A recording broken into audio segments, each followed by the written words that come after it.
Ket.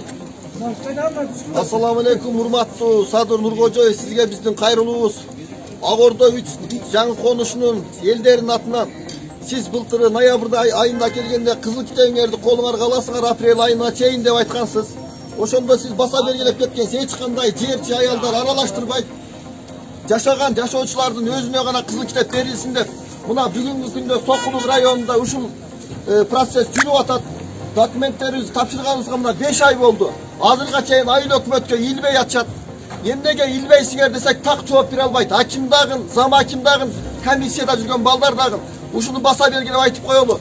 20 миң түтүн кишиге 2 баланы комиссия кылып жөнөтүп коюптур. Эл кыйналып бүттү. Ар күнү келет дагы ар түрдүү себептерин айтышат.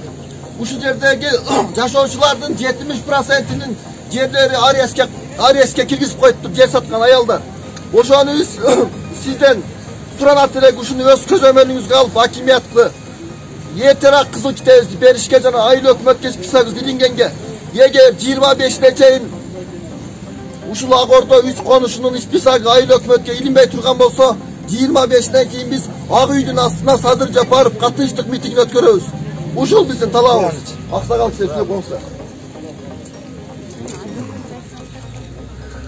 Биз эми ушу төмөндөгү айтып өткөн боюнча кыйналып бүттүк. 2 бала жетише албай атат, госрегистрден келип, баарыбыздан ушу суук түшүп келатат, үйүбүздө отура албай, ушинтип контордун астында темселеп жүрөбүз. Эртерээк берсеңер жакшы болот эле. Жол жөнүндө сүйлөп коебуз. Анан экинчи бир маселе, Садыр Нуркожоев, өзүңүз келгенде мына биз кайрылганбыз жол маселеси боюнча. Мына жол, асфальт бүттү, мына тротуар маселеси мына 6 айдан бери бүтпөй турат. Бир болбогон бир подрядчик фирмага берип коюптур. Эки бала иштеп жүрөт. Мына азырга чейин окуучулар тротуардан каттай албайт. Тротуарыбыз баткак. Бүгүн келип тур 1 лоток салып коет, экинчи күн келип 2 лоток салып коет. Мына акимге, айыл өкмөт баарына кайрылдык. Биз эч кандай чечпейбиз дейт. Муну Минтранс чечет дейт. Ушуну да өз көзөмөлүңүзгө алып бүтүрүп берип койсоңуз жакшы болот эле. Бул жакта өзүңүз айткандай бир райондун эли жашайт.